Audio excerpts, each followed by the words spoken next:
오늘 또 예배 자리에 나오신 여러분에게 평안한 하루 되시기를 주의 이름으로 축복합니다. 오늘은 예레미야 32장 16절로 35절 말씀을 함께 나누도록 하겠습니다. 지난달에 사회적으로 가장 큰 이슈는 집값이었습니다. 부동산의 문제가 최대 이슈가 되기도 했습니다. 저희 이야기를 하나 하려고 합니다. 17, 18년쯤 전에 있었던 일입니다. 분당을 거쳐서 이 수지 용인으로 이어지는 전철이 계획되고 있었을 때입니다. 같이 박사과정 동기 목사님 중에 저보다 연세가 높으시고 또 우리나라 대그룹 S그룹 출신이신데 이분이 예전에 알고 지내던 분이 아마 정부 고위직에 있었던 것 같습니다. 그래서 용인 쪽으로 나는 전철이 어디를 거쳐서 지나가게 되고 어디에 전철역이 서고 이런 정보가 있는 겁니다. 그런데 알려지기로는 전철이 어디로 전철이 지나간다는 소식이 흘러나왔고 그래서 이미 그 주변에는 아파트 값이 천정부지로 올랐던 그런 때였습니다.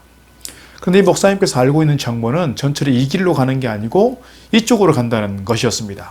그러니 저에게 그런 제안을 하는 겁니다. 목사님 아직 집이 없으시죠?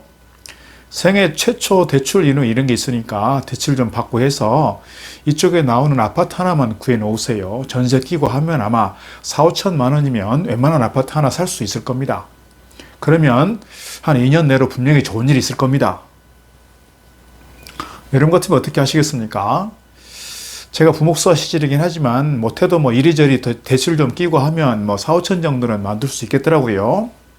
근데 심각하게 고민이 됐습니다. 사실 돈 앞에 장사 없다고 한때는 나도 돈 좀 벌어봐 하는 그런 생각이 좀 들기도 했었습니다. 고민을 안고 아내에게 얘기했습니다. 아내가 솔깃하고 그래? 하고 그럼 돈 좀 만들어 볼까? 하고 했으면 저도 같이 덩달아서 같이 하자고 할 판입니다. 그런데 난 가래 그런 생각 꿈에도 꾸지 말라고 했습니다. 저도 생각을 접었습니다. 2, 3년 지나서 그 목사님을 학교에서 다시 만났습니다. 저에게 물었습니다. 목사님 어떻게 됐습니까? 사실 제가 고급 정보를 드린 거였는데 제가 그랬습니다. 목사님 사실 욕심이 왜 없었겠습니까마는 이건 아닌 것 같아서 그냥 포기했습니다. 그거 사 놓으면 목회에 집중하지 않게 될 것 같고 또 그것만 쳐다보고 있을 것 같고요. 그랬더니 그 목사님 하시는 말씀입니다. 이 바보 같은 목사님 봤나? 요즘에 그런 사람 어디 있느냐고 저를 어리석은 바보 취급했습니다. 아니 아무리 작은 아파트여도 2년도 안 되어서 1억이 올랐는데 그걸 줘도 못 먹느냐고. 여러분 어떠십니까? 제가 참 바보 같아 보이시죠?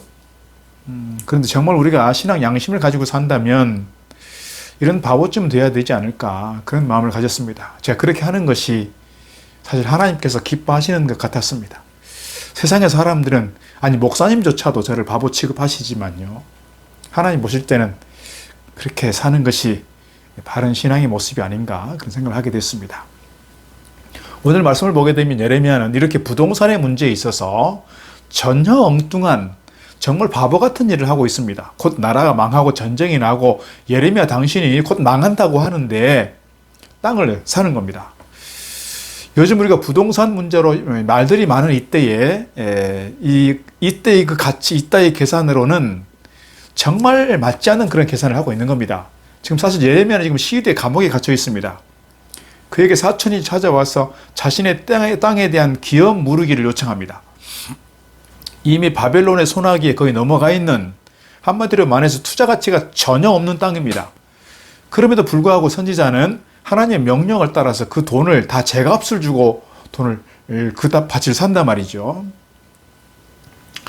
이때 예레미야는 그 밭을 사기는 하지만 당시 예레미야의 마음은 어떻을까요? 17절 말씀 보니까 기도하지만 슬프도소이다 그랬습니다. 너무 슬프다는 거예요. 25절 보니까 주 여호와여 주께서 내게 은으로 밭을 사며 정의를 세우라 하셨으나 이 성은 갈대아인의 손에 넘기신 바 되었나이다. 그의 마음이 너무 슬프고 심란합니다. 이미 갈대아인들이 바벨론의 손에 넘어갈 것이 뻔한 이 땅을 구한다는 것이요. 그럼에도 하나님은 왜 그에게 밭을 사라고 하시는 걸까요? 그것도 제값을 다 주고 말이에요. 그것은 반드시 그 땅의 값을 제대로 받게 될 날이 온다는 것입니다. 물론 그 기간이 70년이라고 하는 기간이 주어져 있지만 하나님께서는 하나님께서는 이 이스라엘을 다시금 회복시키실 것에 대한 확실한 약속의 말씀을 오늘 예레미야를 통해서 보여주고 있는 것입니다. 오늘 본문에서 선지자는 하나님께 기도합니다. 이해할 수 없는 하나님의 명령에 선지자는 기도할 수밖에 없는 것 같습니다. 자신은 갇혀 있습니다. 다시 말씀드리면 소망이 없습니다. 자신의 메시지는 이스라엘의 멸망에 관한 것이었습니다. 그러니 멸망당할 이스라엘의 땅을 매입한다는 것은 참 무지한, 참 어리석은 그런 선택일 수밖에 없는 겁니다. 그런데 오늘 선지자의 선택이 불안을 뛰어넘을 수 있었던 이유는 그의 기도 때문이라 할 수 있습니다. 그의 기도는 무엇입니까? 불안과 의심 그리고 의문으로 시작하지 않습니다. 우리가 다른 면모가 여기 있는 것 같습니다. 선지자는 하나님께서 어떤 분이신지부터 묵상하면서 하나님께 기도하고 있습니다. 하나님 어떤 분이시냐? 주께서는 할 수 없는 일이 없으신 분이시라 이렇게 말씀합니다. 천만인에게 은혜를 베푸시며 크신 능력으로 일하신 하나님이시라. 그리고 신실하신 하나님이 인생의 길과 행위를 주목하고 계신다라고 고백하는 것입니다. 출애굽의 역사를 통해 말씀하고 있습니다. 출애굽의 놀라운 하나님의 역사는 해방의 역사이고요. 그러나 그 해방은 인생이 자기 마음대로 살아도 된다는 의미가 아니라 하나님의 뜻에 순종하고 그 명령을 지키고 하나님의 법을 세워가라 하는 의미라 할 수 있습니다.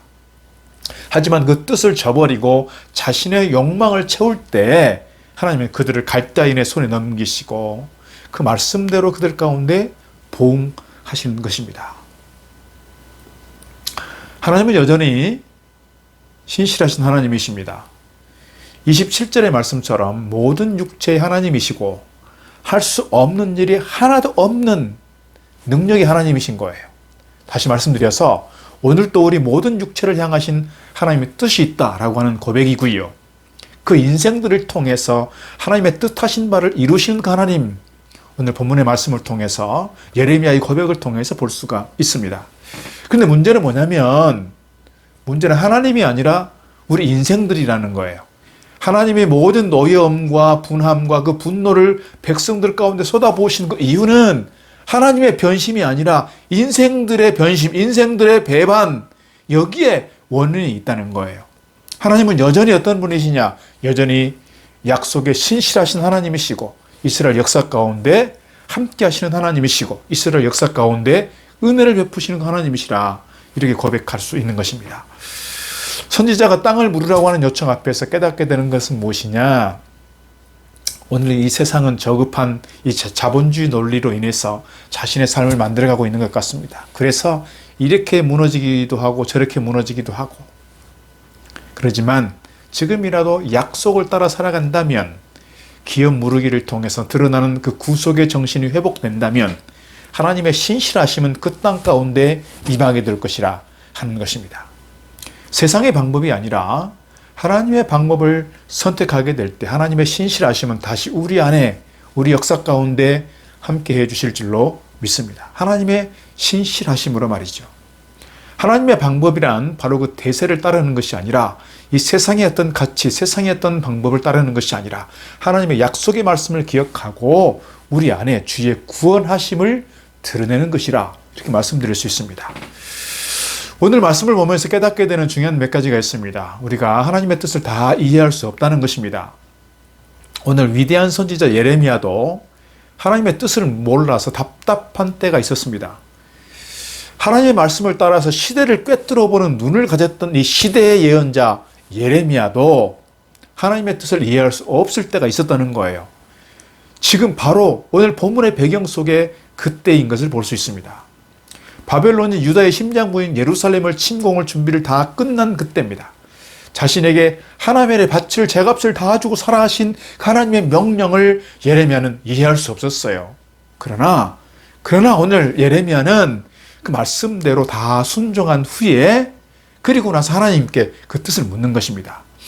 중요한 것은 일단 하나님의 명령을 순종하고 하나님의 명령을 따라 이행한다는 것입니다. 그리고 나서 그 일에 대해서 하나님께 묻는다는 거예요. 우리는 모두가 하나님의 종입니다. 종은 주인의 명령을 순종하는 자입니다. 주인은 종에게 그 일의 뜻을 다 말하지 않습니다. 때로는 이해할 수 없어도 주인의 명령에 종은 순종하게 되는 것이죠. 이게 종의 자세 아닐까요? 좋은 종의 자세가 그럴 것입니다. 우리도 마찬가지입니다. 하나님의 명령을 우리가 다 이해할 수 없습니다. 우리가 살아가면서 하나님의 뜻을 다 이해할 수가 없을 때가 있다는 거예요. 부부간에도 서로 뜻을 이해하지 못할 때가 있는데 하물며 온 천지 만물의 주인이신 우리 하나님의 뜻을 우리가 다 이해한다는 것은 사실 불가능한 일이 아닐까요? 그러므로 우리가 이해할 수 없는 일이기는 하지만 그럴지라도 하나님의 명령이 우리에게 분명히 임하는 것이라고, 하나님의 명령이 분명하다고 하는 그러한 어떤 믿음이 있다면 우리가 그 명령 앞에서 순종해야 될 신앙적 자세가 우리에게 요구된다 하는 것입니다. 하나님의 뜻이 이해되지 않을 때 오늘 본문의 예레미야를 통해서 하나님께 순종하는 법을 좀 배워갈 수 있으면 좋겠습니다.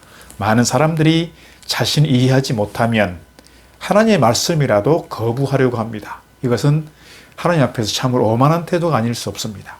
우리는 여기 예레미야를 통해서 신실한 하나님의 백성으로서의 바른 태도를 배워야 한다는 것입니다. 일단 하나님께서 우리에게 명령하실 때, 하나님께서 우리에게 말씀하실 때 그 말씀 앞에 먼저 순종하는 자세, 먼저 순종하는 신앙적 태도가 우리에게 필요하다 하는 것입니다.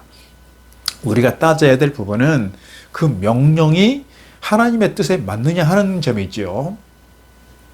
내가 지금 읽고 있는 이 본문 속에서 하나님께서 우리에게 주시는 말씀이 무엇인가를 알기 위해서 우리가 단어의 뜻도 살피고 역사적인 배경이나 그 밖에 여러 가지를 다 살피고 따지는 것입니다. 이렇게 하나님의 말씀이 맞는지를 알기 위해서 이런저런 방법으로 분석하고 연구하고 묵상하는 것입니다. 그러나 일단 이것이 하나님의 뜻인지를 내가 분명하게 알게 되었다면 그 말씀 앞에 순종해야 한다는 거예요.